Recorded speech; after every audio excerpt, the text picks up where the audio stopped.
Hello friends, मी Nilima Kulkarni. Show टाईममध्ये आपण आज आलो एका खास ठिकाणी आणि आपल्या सोबत आहे आघाडीचा लोकप्रिय दिग्दर्शक रवी जाधव. रवी, खूप स्वागत आहे तुझं. हाय हाय, हाऊ आर यू निलिमा? आणि खूप खास ठिकाणी आली आहे मी आज, तुझ्या ऑफिसमध्ये.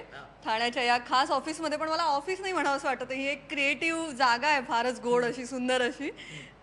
कधी ही सगळी तू या ठिकाणी आलास आणि काम कधी सुरू केलं? ॲक्च्युली जागा मी नेटवर्कनंतर घेतली होती, कारण मी जेव्हा जुनं माझं ऑफिस सोडलं FCB उल्का, तेव्हा माझी खूप इच्छा होती स्वतःची एक प्लेस असावी, एक ऑफिस असावं. आणि मी आणि मेघनानं त्यावेळेस प्लॅन केलं होतं. पण ॲक्च्युली शिफ्ट झालो आम्ही गेल्या 6 महिन्यापूर्वी आणि 6 महिन्यात टाईमपासचं संपूर्ण काम याच ऑफिसमध्ये झालेलं आहे. क्या बात आहे. आणि पहिल्यांदाच हा इंटरव्ह्यू इकडे होतोय, त्यामुळे मी लकी आहे असं मी मानते. आणि मनापासून अभिनंदन. Thank you. नुकतंच नॅशनल अवॉर्ड, कॉफी आणि बरंच काही रिलीज झालेलं आहे. टाइमपास 2ची घोडदौड सुरू आहे. त्याआधी मला विचारावं वाटतं या ऑफिसबद्दल. इथे कुठेतरी नेचर आणि टेक्निकल या सगळ्याचं एक छान कॉम्बिनेशन, तू अफलातून कॉम्बिनेशन केलेलं आहेस. इथे मला झाडं दिसत आहेत, कुठेही टॉईज दिसत आहेत, हे शोपीसेस दिसत आहेत. हे सगळं तू ठरवलं होतं असं? याचं डिझायनिंगबद्दल काही सांगशील? हो, कारण मला अशी वर्किंग प्लेस हवी होती जिथे भरपूर ऑक्सिजन असेल आणि जिथे काम करताना थकवा येणार नाही. आणि मी ॲक्च्युली सकाळी 10 पासून रात्री 11-12 नेहमी इथे असतो. आणि त्यावेळी मनात होतं की एकतर कोकणातलं बरंचसं इम्प्रेशन माझ्यावरती आहे, त्यामुळे ओव्हर लाल आणि म्हणजे वूड आणि ग्रीन कलर सगळे यूज करायचा. लाल मातीच्या जवळ. येस. आणि सेकंड असं होतं की ज्या माझ्या लहानपणाच्या ज्या आठवणी आहेत, म्हणजे पतंग असेल किंवा फिश असेल, मी फिश पकडायला जायचो, किंवा टॉईज असतील लहान लहान, ते सगळे युटिलाइज करायचे इथे. किंवा झोपाळ्याची मला खूप हौस होती लहानपणापासून, की झुल्यावरती बसायचं, आम्ही भावंडं भांडायचो, तर तिथे ते एक छोटासा झोपाळा पण तो प्लेस करायचा. तर अशा सगळ्या म्हणजे लाईफमध्ये ज्या ज्या छोट्या छोट्या गोष्टी घडल्या त्या सगळ्यांचं रिफ्लेक्शन कुठेतरी ऑफिसमध्ये दिसतं. ते सगळ्या सुंदर आठवणी तुझ्या सोबत आहेत या ठिकाणी, असं वाटतं तुला? ॲब्सोल्युटली आहेत. क्या बात आहे. आणि अजून आता इथे स्टेप्स पण छान आहेत, जरा आता आपण इथे बसूया. आणि सध्या आता कॉफी आणि बरंच काही रिलीज झालेलं आहे, खूप कौतुक आम्ही ऐकतोय. त्याबद्दल सांग, कधी तुला हे प्रेझेंट करावं असं वाटतं?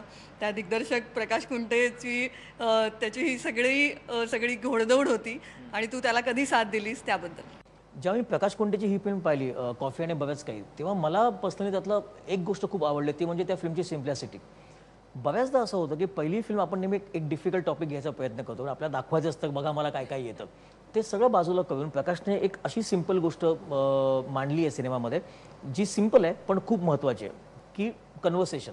हल्ली लोकांमध्ये बोलणंच होत नाही, नात्यांमध्ये बोलणं होत नाही, किंवा आपण आपल्या आईवडिलांशी बोलत नाही, आपण आपल्या बायकोशी बोलत नाही, कारण वेळ नसतो, कॉम्पिटिशन खूप आहे.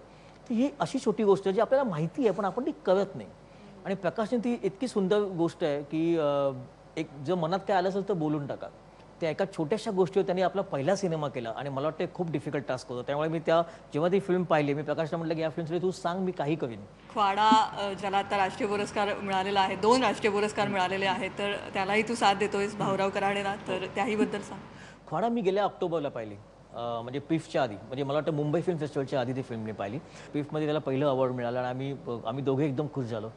त्यानंतर नॅशनलची वेळ आली आणि भाऊराव म्हणाला की नॅशनलच दादा आपण तुमचं नाव टाकूया इकडे. म्हणून नको आहे, कारण त्याने ज्या कष्टातून ती फिल्म केली आहे, त्याने एक एक पै पैसा जमवून त्यांनी फिल्म केली आहे. त्यामुळे म्हटलं नाही भाऊ, तू तुझ्या नावाने फिल्म टाक आणि मला खात्री आहे त्या फिल्मला नक्की अवॉर्ड मिळेल. कारण ती फिल्म ज्या पद्धतीने तू केली आहे, ज्या पद्धतीने ती जी गोष्ट मांडतोयस, ती गोष्ट खरं सांगतो की हे युनिव्हर्सल आहे, हे ग्लोबल आहे.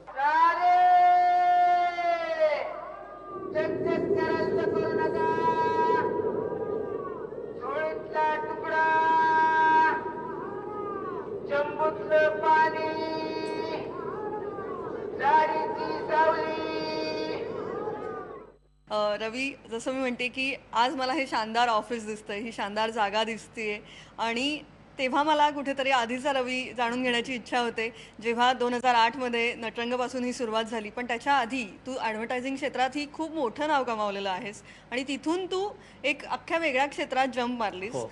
आणि त्याच्याही आधी, ॲडव्हर्टायझिंगच्या आधी कुठेतरी तो वेगळा स्ट्रगल होता, अर्थात तेही खूप मोठं कठीण क्षेत्र आहे. तर त्याबद्दल थोडंसं जाणून घ्यायचं की ती सुरुवात कशी होती, कधी तू ठरवलंस, कुठे त्या जे मधून इकडे आलास, हे सगळं? ॲक्च्युली एक मला वाटतं माझ्या अख्ख्या लाईफचं अख्खं जे प्लॅनिंग आहे ते मला एका छोट्या गोष्टीवरती आहे, जे मला सांगायला हरकत नाही, कारण मी मानतो ते त्याने माझं लाईफ चेंज केलं आहे. ॲक्च्युली पाहायला गेलं तर की माझे बाबा खूप चांगले गातात, नाट्यसंगीत गातात, पेटी वाजवतात, पण त्यांना ते करता नाही आलं. कारण आम्ही 4 मुलं, मला 3 भाऊ आणि माझी एक बहीण. आणि त्यामुळे आणि ते एका मिलमध्ये कामाला टेक्स्टाईल मिलमध्ये कामाला होते आणि त्याने मला वाटतं जवळजवळ 45 इयर्स एकाच कंपनीत काम केलं. आणि जेव्हा ते रिटायर झाले त्यावेळी ते इतके थकले होते की त्यांना ते पर्स्यू करावं असं वाटलं नाही. माझ्या लहानपणापासून सतत मला असं वाटत होतं की आपण एका लाईफमध्ये एकच काम करणं का आयुष्यभर, की आपण वेगळ्या गोष्टी करून पाहूया जे आपल्याला कुठेतरी येतात किंवा कुठे आपल्याला त्यात इंटरेस्ट आहे. आणि जसं टाइमपास नाव पण तसंच होतं की बेसिकली टाइमपास बऱ्याचदा तुमच्या आयुष्यात एखादी गोष्ट तुम्ही मजेमध्ये करता पण कधी कधी खूप सिरियसली घेतली तर काही छान गोष्टी होऊ शकतात. माझं पहिला कल ॲक्च्युली होता चित्रकलेकडे. पण घरी कोणाला माहीत नव्हतं की जे स्कूल ऑफ आर्ट काय आहे किंवा आर्ट फील्ड काय आहे. त्यामुळे मला सायन्सला घातलं गेलं. मग दोन वर्ष सायन्स वगैरे केलं. खूप फ्रस्ट्रेट झालो तिकडे सायन्सला. म्हणजे हिबिस्कस जास्वंदीला म्हणतात मला 12वीला एंडला कळलं एक्झामच्या आधी. इतका ढ होतो मी त्या बाबतीमध्ये. आणि नंतर जे मध्ये ॲडमिशन मिळालं समहाव. मी मिलमध्ये काम पण करायचो बाबांच्याच मिलमध्ये काम करून मग जे जायचो. आणि तेव्हा तू मिलमध्ये काम हो मिलमध्ये काम सकाळी पेपर टाकायचो मग मध्ये जायचो संध्याकाळी मिलमध्ये जायचो. 5 वर्ष झाली आणि मग FC बुल्का जी भारतातली खूप मोठी एजन्सी म्हणजे ज्यांना माहिती आहे त्या एजन्सीतलं माहिती आहे याचं आय थिंक वर्ल्ड FCB ही जगातली नंबर 1 एजन्सी आहे आणि FC बुल्का ही भारतातली 5 नंबरची खूप मोठी एजन्सी आहे. तर तिथे मी जॉईन झालो. नॉर्मली क्रिएटिव्ह डायरेक्टर व्हायला 10-14 वर्ष लागतात. प्रचंड मेहनत केली आणि 4 वर्षात झालो. आणि तिथून मग मी ग्राफिक डिझायनर होतो. म्हणजे आज भारताचं एक लोगो बुक म्हणून बुक आहे ज्याच्यामध्ये सिम्बॉल्स आहेत. त्याच्यामध्ये फक्त RK जोशी आणि माझे 7-7 लोक आहेत. बाकी सगळे 2-3 आहेत. ते इतकं खूप प्रेस्टिजियस बुक आहे. हे सगळं एवढं काम केलं. नंतर असं सडनली असं वाटायला लागलं की आपण जे मनापासून ठरवतो की आपण एकच गोष्ट करायची का. मग ग्राफिक डिझाईनपासून मी हळूहळू लिहायला लागलो. मी कॉपी लिहायला लागलो. मी ॲड लिहायला लागलो. 2005-2006ला मला रायटिंगचे अवॉर्ड मिळायला लागले. आणि मग त्यावेळी मी जेव्हा वेगळ्या फिल्मच्या शूटिंग व्हायचं तिथे मी जायचो ॲज अ रायटर. आणि मी पाहायचो की डायरेक्टर कसं ॲड डायरेक्ट करतात वगैरे. आणि कुठेतरी वाटायला लागलं की आपण सिनेमा करूया. ही आवड निर्माण झाली. एक आवड निर्माण झाली. आणि जेव्हा मी अत्यंत मोठ्या पोस्टला होतो त्या एजन्सी 2008ला मला तो दिवस अजून आठवतो ज्यावेळी मला नवं इन्क्रिमेंट लेटर दिलं गेलं. देणार होते असं देणार तो मी घेतला आणि म्हटलं मी रिझाईन करतोय म्हणून. इन्क्रिमेंट लेटर मिळाल्याच्या दिवशी तू राजीनामा दिलास आणि सांगितलं की मी जायचं आहे मला सिनेमा करायचा आहे. जेव्हा ॲडव्हर्टायझिंगमध्ये जॉईन झालो होतो तेव्हा माझी बायको मेघना तिला मी सांगितलं होतं मी जास्तीत जास्त 12 वर्ष काम करेन त्यानंतर काम नाही करणार. पण 12 वर्ष मी किती मेहनत करतो किती वाजता येतो प्लीज विचारू नकोस मला. कारण मी 3-3, 4-4 ऑफिसमध्ये राहायचो. कारण डोंबिवली नरिमन पॉईंट पण पुन्हा येणं आणि पुन्हा सकाळी जाणं. कारण जायची वेळ फिक्स होती 9ला 9:30ला ऑफिसला पोचायचं. रात्री येण्याची वेळ कधीच नसायची 2, 3, 4 कधी वाटायचं. त्यामुळे मी सांगितलं की मी 12 वर्षानं सोडीन. एक्झॅक्ट 12 वर्षानंतर मी ॲडव्हर्टायझिंग सोडलं. मी सिनेमामध्ये आलो. आणि सिनेमामध्ये सुद्धा असं नेहमी विचारतो की सिनेमा मी किती वर्ष करेन. आणि मी खरं सांगतो मला वाटत नाही मी जास्त वर्ष सिनेमा करेन. मला पर्सनली वाटतं की मी ॲटलिस्ट 2022 पर्यंत सिनेमा करायचा असं माझ्या डोक्यातलं प्लॅनिंग आहे. आणि 2022ला बहुतेक मी सिनेमा क्षेत्र सोडीन. आणि मी पण तू सिनेमा करत राहणं मराठी सिनेमासाठी किंवा हिंदी सिनेमासाठी तिथपर्यंत एक काम झालं असेल. मला वाटतं अजून 5-6 वर्ष आहेत पण तिथपर्यंत मला अजून छान इंटरेस्टिंग काम वेगळ्या याच्यात झालं असेल. आणि 2022ला माझी इच्छा आहे की आय स्टार्ट पेंटिंग. सो एकदा त्या पहिल्या प्रेमाकडे वळायचं. हो त्यामुळे माझं तर हे नाही मला माहिती आहे की खूप जास्त काही करायचं नाही आहे. आणि त्यामुळे सगळ्यांशी खूप छान आहे मी कारण मला खूप अगदी शेवटपर्यंत इथे राहायचं नाही आहे. म्हणूनच कुठेतरी तू कलाक्षेत्रातला असा मुसाफिर आहेस असं मला दिसतं.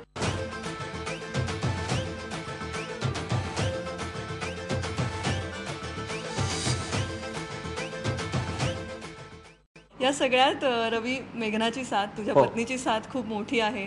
खूप आधीपासून जसं आम्ही म्हणतो की कुठेतरी तुमच्या दोघांमध्ये दगडू आणि प्राजक्ता आम्हाला दिसतात की अगदी जसं तू म्हणलास की पेपर टाकण्यापासूनचा तुझा प्रवास आहे आणि आत्ता एक अत्यंत यशस्वी तू व्यक्ती आहेस. तर या सगळ्यात मेघना तुझ्या पाठीशी खंबीरपणे उभी आहे. आत्ता तिला पण मिस करतोय पण या सगळ्यात मेघनाची साथ कशी असते प्रचंड. कारण खूपच मोठी. कारण मला असं वेगवेगळं काहीतरी करावं सतत वाटत असतं की आपण सिनेमा करू. इमॅजिन कर की एखादी मोठी कंपनीमध्ये आपण एका सर्वोच्च पदाला आहे. खूप घरी गाडी बेडीपासून सगळं व्यवस्थित चाललेलं आहे. खूप प्रचंड लाखात सॅलरी वगैरे आहे. आणि एक दिवस मी सांगितलं की मी जॉब सोडतोय. दुसरं कोणीही असती ना तर बोलले कशाला सोडतोय सगळं चांगलं चाललंय ना व्यवस्थित चाललंय तो सोड. पण म्हटलं उद्यापासून आपल्या घरी एकही पैसा पगार सॅलरी येणार नाहीये चालेल का. तरी येस काही प्रॉब्लेम नाही. म्हणजे खरंच मेघनालाही सलाम करते मी. ते म्हणजे आधी नव्हतं तसं काय सॅलरी येत नव्हती. आता यायला लागली गेल्या 8-10 वर्षामध्ये. आता नाही येणार. So will start from the scratch. तर आम्ही 2008 ते 2010 घरी एकही पैसा नव्हता व्हेरी फ्रँकली, आणि पण स्वप्न मोठी होती सिनेमा करायचं. टाइमपास 2 आणावासा का वाटला? सिक्वेल ला नेहमीच एक दोन बाजू असतात, खूप हिट होतो किंवा फ्लॉप होऊ शकतो, ही हो, रिस्क असते नेहमीच. absolutely. तुला कधी वाटलं की टाइमपासचा सिक्वेल ही आणावा? ॲक्च्युली टाइमपासचा सिक्वेल करणार नव्हतो मी. जी लास्ट लाईन होती टू बी कंटिन्यू, ती अशी होती की ह्या प्रत्येकाच्या लाईफमध्ये ह्या गोष्टी कायम कंटिन्यू होत असतात, की एक मुलगा एक मुलगी भेटतात आणि मुलीच्या घरचे त्या मुलाला एवढं ऐकवतं तुझ्याकडे जाऊ दे ना आपण म्हणून, आणि म्हणून एक टू बी कंटिन्यू एक लाईन टाकली होती. त्यानंतर टाइमपास जेव्हा हिट व्हायला लागला आणि अपॅरेंटली जेव्हा टाइमपासचे रिझल्ट्स येत होते, काही गंमत आहे बघ, आकडे येत होते ना पहिल्या 3 दिवसात 8 करोड वगैरे, त्यावेळी मित्रा शूट करत होतो पुण्याला, आणि मला मात्र SMS यायचे, हां इतक्या थिएटरमध्ये इतकं चाललं, म्हणजे ओके. माझं त्यावेळी मित्राचं शूटिंग चालू होतं, ज्याला आता नॅशनल मिळालं. आणि त्यावेळी ना लोकांनी टाइमपास टूचे स्क्रीन प्ले घ्यायला सुरुवात केली. मी नाही, व्हॉट्सअप व्हायला लागले, वेगळे अफवा व्हायला लागले. तिथपण टाइमपासचा काही प्लॅनिंग नव्हता. म्हणजे तुझ्या डोक्यात नव्हतं पण नाही, बाकीच्यांच्या डोक्यात प्लॅनिंग प्रचंड. सुरू झालं होतं. मला जवळजवळ 600 लोकांनी गाणी कंपोज करून पाठवली. बापरे. जवळजवळ I think more than 6,000-7,000 screen play आहेत माझ्याकडे टाइमपास टूचे. लोकांनी मेल केले, कारण कुठेतरी मी कुठे आर्टिकलमध्ये माझा मेल ID लीक झाला होता मध्ये. आणि मग असं वाटलं की नाही आपण करूया, आणि मला ट्राय करून बघूया. बघा, मला पर्सनली असं वाटतं की मला वाटतं भारतात पहिल्यांदा असं होत असेल की एखादा खूप गाजलेल्या सिनेमाचा सिक्वेल विदिन इयर येतो. हे सोपं नाही आहे, कारण काय होतं ना, बरीच वर्ष लागतात खरं. आणि तू विचार करून बघ की 1 वर्षापूर्वी आम्ही लोकांना कन्व्हिन्स करत होतो की 1 जानेवारी तारीख ही मला या 1 जानेवारीला लक्षात की आहे. Prathamesh Ketaki Dagdu Prajakta within year we are changing it and we are saying नाव की Priyadarshan Dagdu Prajakta. It's not easy. मला वाटतं इतकं सोपं नाही. माझ्यासाठी सर्वात सोपी गोष्ट असते दोघांनी घेऊन सिनेमा मी केला असता, खरंच सोपी गोष्ट होती. म्हणून पुन्हा तेच ना, मग नटकनंतर बालगंधर्व केलं नसतं, किंवा बालगंधर्वनंतर बालक पलक केलं नसतं, किंवा बालक पलक टाइमपास केला नसतं. त्यामुळे म्हटलं याच्यात चॅलेंज काहीच नव्हतं. म्हटलं सगळंच बदलूया आहे, मग काय करता येईल. पण पहिला प्रोमो आला, प्रिव्ह्यू प्रोमो आला, आणि तिथपण धगधग होती खूप. खूप लोकांना आवडला, काही लोकांना अजिबात नाही आवडला. अत्यंत स्क्रीन प्ले ड्रिव्हन फिल्म आहे, आणि त्यामध्ये अगेन पुन्हा तेच झालं की जेव्हा मी पहिली BMW घेतली त्यावेळी मी मेघाला असं म्हटलं की मला स्वतःची सायकल हवी आहे. ती अशी शॉक झाली, हां काय, कारण माझ्या मुलांकडे दोघांकडे सायकली आहेत, पण मला माझी स्वतःची सायकल नव्हती. ते म्हणते काय बोलतोयस हवी, तू सायकल का मागतोयस. मला नाही, मला ना 8वीला सायकल स्वतःची हवी होती, मला अजून मिळाली नाही. तिथे आम्ही दोघे बसलोय. मेघा म्हणते बघ कसं आहे ना, याला आपला भूतकाळ आपल्याकडनं बऱ्याच गोष्टी करून घेतो ना. म्हटलं हा यार, तो टाइमपास तुझा जम होता. ही झलक नाही म्हणणार मी, पण दुसरी मोठी झलक टाइमपास 2 ची आता आम्हाला कळलेली आहे. त्यामुळे आता खूप नया है यह, पण आता ये बहुत ही नया है, तर त्याच्याबद्दलची उत्सुकता वाढलेली आहे. हे सगळे बाकीचेही कलाकार त्यात असणार आहेत जे आधी आम्हाला आवडले होते, ते सगळेही असणार आहेत. हो हो, सगळेच. म्हणजे मला वाटतं की टाइमपास 1 ची ऑलमोस्ट 99% टीम टाइमपास 2 मध्ये. आणि त्या छोट्यांची टार्गेट टीम पण असणार आहे का? सगळे तुम्हाला मिळतील, पण ते आता कुठे दिसतील हे इंटरेस्टिंग आहे. त्यामुळे मी तर विचार केला की ते सेम टीम कंटिन्यू करायची एव्हरीथिंग, आणि सगळेच आहेत तिकडे, प्रत्येक ठिकाणी तुम्हाला सगळे दिसतील ते. आणि एक गमतीशीर रोलर कोस्टर आहे ते, म्हणजे काय होतं मग पुढे काय होतं, मग पुन्हा काहीतरी होतं, मग पुढे काय होतं, अशी इंटरेस्टिंग फिल्म आहे. अगेन सॉन्ग मला खूप पर्सनली मला आवडतात गाणी. मला ती प्रोसेस, मला ती गाण्यांची प्रोसेसच खूप आवडते. तर टाइमपासची गाणी सुद्धा सुपर्ब झाली आहेत, अमेझिंग अल्बम झालाय, आणि प्रचंड. म्हणजे आता वाऊ वाऊ आणि प्राजू गाणं ऑलरेडी गाजतंय, अजून काही गाणी यायची आहेत.